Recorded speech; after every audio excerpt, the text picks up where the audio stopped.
खुशामदीद, आप सुन रहे हैं meet with James with DM Numan Ali के साथ। आज का एपिसोड हमें इस्लामाबाद से इरसाल किया है फ़हद ने।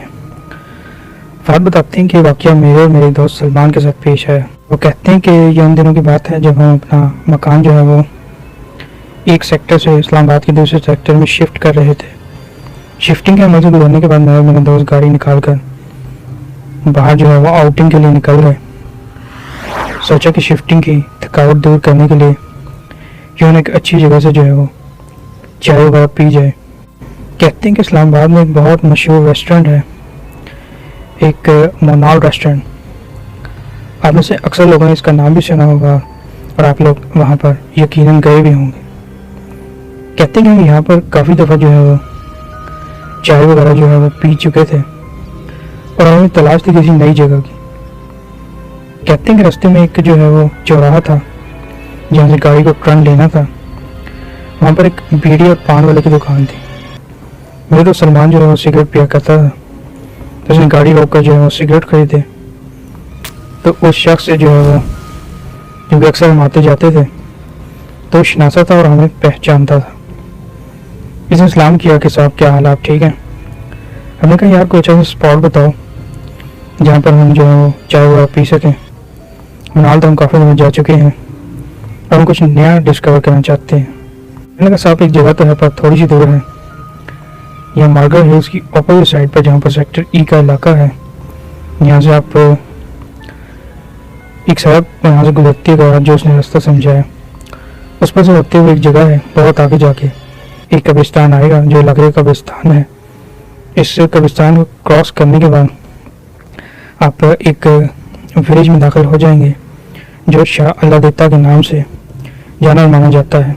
उसने बताया कि इस्लामाबाद में एक न्यू जगह जो है वो डिस्कवर की गई है और यहाँ पे बुद्ध मत के दौर की बनी हुई 800 साल पुरानी जो है वो केव्स भी मौजूद हैं।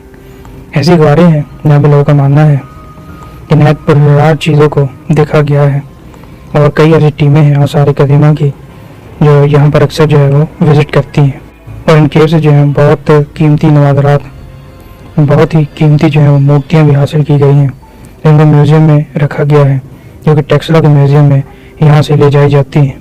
तो उसने बताया कि यहाँ के जो जगह है यहाँ पर एक टॉप में एक रेस्टोरेंट ओपन हुआ है जो कि टी पीने के लिए बेस्ट प्लेस है। तो आप एक दफ़ा वहाँ की चाय पियेंगे तो वहाँ का टॉप व्यू भी बहुत खूबसूरत है और यकीनन आप मुझे दुआएं देंगे, वो जगह आपको ज़रूर पसंद आएगी।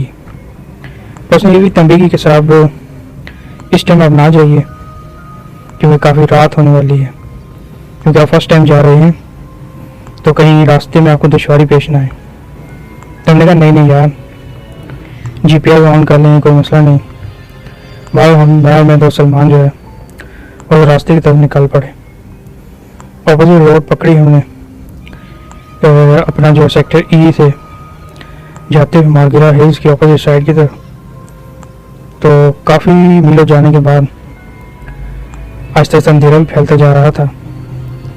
कहते कि हम एक ऐसी एरिया में एंटर हो चुके थे जहाँ पर कब्रिस्तान शुरू हो चुका था। जब हम कब्रिस्तान के अंदर में दाखिल हुए तो मैंने एक बोर्ड लगा हुआ आवेजा देखा जिस पर साफ रूप में दर्ज था शाह अल्लाह कब्रिस्तान। कहते हैं उसमें एंटर हो गए। अब गाड़ी हमारे पास खैबर थी मेरे दोस्त के पास, और जब मेरा दोस्त जो है वो सिगरेट के उस खोखे पर रुका तो गाड़ी की ड्राइविंग सीट मैंने संभाल ली थी। कहते हैं कि हम कब्रिस्तान से गुजर ही रहे थे, उसके बाद ख़त्म होने ही वाली थी कि अचानक से एक बूढ़ा शख्स जो है वो हमारी गाड़ी के आगे आके खड़ा हो गया और बिल्कुल उसकी मूवमेंट ऐसी थी जैसे वो हमारा रास्ता रोक रहा हो। कहते हैं कि मैं एकदम इमरजेंसी ब्रेक लगानी पड़ी। गुस्सा तो बहुत आया, पर कहते हैं कि मैंने पूछा कि जी बुजुर्गवार, अभी आपका एक्सीडेंट हो जाता और खामखा हमारी गाड़ी के नीचे आ जाते तो थोड़ा संभाल के चलिए, वैसे भी कब्रिस्तान है। तो कहने लगे कि बेटा आप कहाँ जा रहे हैं? हमने बताया कि हम शाह अल्लाह के एक टॉप व्यू रेस्टोरेंट है जो ऊपर चढ़ाई की तरफ है, हमें वहीं जाना है। तो कहने लगा बेटे आप आगे ना जाएं और यहीं से वापस मुड़ जाएं, आगे जाना मुनासिब नहीं। तो कहते हैं कि हमें बहुत अजीब लगी इसकी बात। हमने उसे पूछना भी चाहा पर कहते हैं कि वो चलते चलते बस इतना कहकर अपना जो है वो कब्रों में चलता हुआ नजर आया। माल ने उसकी बात नहीं मानी और कहते हैं कि हमने देखा कि लिटरली वो शख्स जो है वो कब्रों में चलते चलते गायब हो गया। मैं परेशान हुआ। मेरे दोस्त सलमान ने कहा कि यार अक्सर कब्रिस्तान में ऐसे लोगों का घर होता है, हो सकता है जंगल का इलाका है, यहाँ पर कोई जंगली जानवर वगैरह हो, कोई पेट शेख सांप वगैरह, शायद बुजुर्ग इसलिए मना कर रहे हैं और तो तंबी करने को वजह नज़र नहीं आती। भाई यार हम जवान बंदे हैं, एक से पहले 2 और 1 और 1 11, जो भी होगा साथ मिलकर निपट लेंगे। कहते हैं दोस्त की ऐसी बात से कुछ हौसला हुआ, आगे बढ़ा दी और जो है वो कब्रिस्तान एरिया क्रॉस कर लिया। अब जो है वो इंक्लाइन रास्ता था, ऊपर की तरफ जाता था और अब हम चढ़ाई पर जा रहे हैं। तो जाते जाते आगे जो है वो काफ़ी ठीक ठाक अंधेरा हो गया। दूर से हमें एक रेस्टोरेंट की बत्तियां जलती हुई नज़र आ रही थी और हमारा टारगेट वही था और हमें वहीं तक पहुंचना था। कहते हैं कि कब्रिस्तान से एरिया से निकल के आगे जो है वो वीरानी थी, लेकिन कहीं दूर दूर जो है वो इक्का दुक्का लाइट्स नज़र आ रही थी और होटल जो था वो टॉप पर वाक़या था। ये बहुत खूबसूरत जगह थी, नीचे जो है वो गहरी खाई थी और तमाम इस्लामाबाद जो है वो टॉप व्यू से नज़र आता था। कहता हमने तो कहा यार एक नई जगह डिस्कवर हुई है, ये तो कमाल हो गया। और जो केव्स के बारे में बता रहा था वो बीड़ी और पान के खोखे वाला, मेरे दोस्त सलमान ने याद दहानी कराई।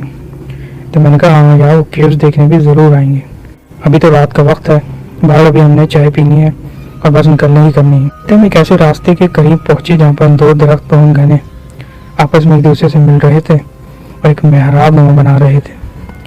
फिर जब हम इस रास्ते करीब से तकरीबन जो है वो 100 मीटर पीछे होंगे तो अचानक से मेरे दोस्त को जो है वो कॉल आई और वो अपने कॉल में मसरूफ़ हो गया। मेरी नज़र सामने ही थी, गाड़ी की हेडलाइट जहाँ तक जा रही थी हद निगाह वीरानी थी। कहीं लिटरली मेरे दोस्त ने चीखें मारना शुरू कर दी और ऑल ऑफ सडन जो है वो उसका मोबाइल उसके हाथ से नीचे गिर गया। कहते हैं वो कहने लगा फाक गाड़ी मोड़, जल्दी कर गौरव हो गया। कहते हैं वो चीखने लगा और इस हद तक उसकी हालत जो है वो रेयर हो गई कि वो गाड़ी का दरवाज़ा खोलने लगा। दरवाजे क्योंकि लॉक थे तो वो बाहर निकलने के लिए शीशे पर जो है वो ज़ोर ज़ोर से हाथ मारने लगा। उसके ऊपर एकदम एक अजीब हिंजानी कैफियत तारी हो चुकी थी और चीखें मारते हुए जो है वो बिल्कुल मैडनेस का शिकार हो चुका था। कहते हैं उसकी ये हालत देखकर मैं समझ चुका था कि कुछ नॉर्मल बात नहीं है। कहते हैं मैंने दूर उन दरख्तों के बीच उन्हीं बाबा जी को खड़े हुए देखा तो मैं निहायत हैरान हुआ। अब मैंने भी महसूस किया कि ये आदमी तो कब्रिस्तान से गायब हो गया था, अब ये हमारी गाड़ी से पहले इस रास्ते से कैसे नमदार हो गया। ये कि मैंने जो है वो एकदम जो है गाड़ी को रिवर्स किया और स्पीड देकर इस जगह से एरिया से भगाया। तब गाड़ी की स्पीड जो है वो 20 से 30 तक बढ़े ना और ऐसा महसूस है कि कोई वजनी चीज़ जो है वो गाड़ी के ऊपर बैठी है। कहते हैं कि मेरी अपनी हालत ख़राब हो चुकी थी, कंधे निहायत वजनी हो चुके थे और कमर जो है वो जल रही थी और समझ नहीं आ रहा था कि ऐसा लग रहा था जैसे पीछे से कमर जख्मी हो चुकी है। कहते हैं कि नहायत शदीद किस्म की तकलीफ थी और मेरे हाथ पैर जो हैं वो एकदम ईठन और अकड़ाहट का शिकार हो रहे थे।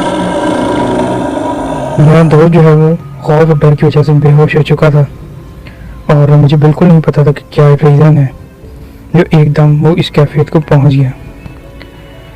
कहते हैं कि जैसे तैसे मैंने गाड़ी भगाई है और उस कब्रिस्तान के नज़दीक पहुंच गया। बुलंदवाज से आयतल कुर्सी पढ़ना शुरू कर दी और जो है मुसलसल में गाड़ी चलाता चला गया।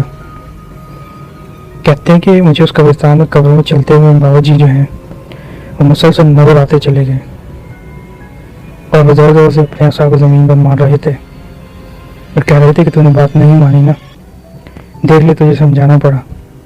अगर तू वैसे ही मान जाता तो क्या ही भला था। कहते हैं कि मैं जो हूँ वो बिल्कुल अपने जो है वो सेंसेस को खो चुका था। चीख कर कहते हैं अल्लाह का नाम ले रहा था और अचानक गाड़ी पर से वजन कम हो गया। सामने कब्रिस्तान का गेट था जो बाहर निकलने की हदूद थी। कहते हैं जैसी गाड़ी में से बाहर निकली है एकदम गाड़ी फर्राटे बहने लगी और मैं इतनी तेज गाड़ी चलाई कि अभी जब मैं याद करता हूँ तो ख्याल होता है खुदा ना खास्ता अगर हमारा एक्सीडेंट हो जाता तो गाड़ी जो है वो टुकड़े टुकड़े हो जाती और शायद जो है वो हम लोग जिंदा ना बचते। पर अल्लाह ताला की बेहतरी थी और हमारी कोई नेकी थी कि हम जो है वो खैरियत से घर तक पहुँच गए। कहते हैं मेरे होश आवास हो रहे हुए थे। मैंने जल्दी जल्दी गाड़ी से अपने दोस्त को निकाला। घर वाले भी परेशान हो चुके थे। उसको फर्स्ट एड दी गई और होश में लाने की कोशिश की गई। कहते हैं जब वो होश में आया तो चीखें मार रहा था, बहुत खो रहा था। जब को संभला तो उसने बताया कि मैंने दरख्त से उल्टा लटके हुए एक औरत को देखा जिसकी शक्ल नयन भयानक थी। उसके बाल बहुत लंबे थे। कहते हैं कि वो औरत लिटरली जो है वो मुझे एकदम जो दरख्त से उल्टा लटकी हुई थी अपनी गाड़ी के बोनट पर बैठी हुई दिखाई दी। कहते हैं मैं बिल्कुल अपने होश आवास में नहीं था। मैंने उसे बताया कि तुम एक मैडनेस का शिकार थे और अपना सर डैशबोर्ड से मार रहे थे और किसी भी तरह गाड़ी से निकलना चाहते थे। वो कहने लगा कि मंजर ही इतना खौफनाक था कि मैं बर्दाश्त नहीं कर सका। उस औरत के मुंह से खून टपक रहा था और वो मुझे ही घूर कर नहायत रोबदार नजरों से देख रही थी कि जैसे मेरा खून पी जाएगी। कहते हैं कि मैंने ही बताया कि मुझे वही बाबा जी नजर आए जो हमें कब्रिस्तान में मिले थे और भी लिटरली गायब हो गए थे। मैंने उस समय उनने बीचों बीच हुई मेरानुमा दफ्तर को सेंटर में खड़े हुए देखा था। कहते हैं कि मैं जो हूँ वो जो फ्रेश होने के बाथरूम में गया हूँ तो मैंने देखा कि मेरी कमर पर एक जो है वो फुटप्रिंट्स का निशान है, बाकायदा पूरा पंजानुमा, जिसमें मुझे शदीद तकलीफ हो रही थी। कहते हैं कि तमाम हिस्सा मेरा जो है ऐसे लगा जैसे किसी ने दाग दिया हो। कहते हैं आज भी निशान मेरी कमर में मौजूद है और काफ़ी अर्सा तक मैं जो हूँ और शदीद कमर की तकलीफ में मुब्तला रहा हूँ। उसके बाद जो है हमने तौबा की उस जगह पर जाने से ये एक बिल्कुल नई जगह डिस्कवर हुई है शालादिता के नाम से। और जब भी आप जाएँ तो मगरिब से पहले पहले अपनी वापसी कर लें क्योंकि हम आई विटनेस हैं जो हमारे साथ वाक़या पेश है और वहाँ पर बुद्ध मंदोर की पुरानी केव्स 800 साल पुरानी बनी हुई है। यकीन वहाँ पर गैर मरई मखलूक़ात आबाद हैं और हम उन्हीं मखलूक़ात का शिकार हुए हैं क्योंकि हम बिल्कुल एंड मगरिब के टाइम उस इलाके में दाखिल हुए थे। अल्लाह ताला आप सबको महफूज फरमाए। ये वाक़या जो फाद इस्लामाबाद से अरसाल किया। अगर अभी को अपना वाक़या भेजना चाहते हैं तो वेस्ट बना के मेरे नंबर पर अरसाल कीजिए। बहुत शुक्रिया, सुनते रहिए मीट विद चेंज।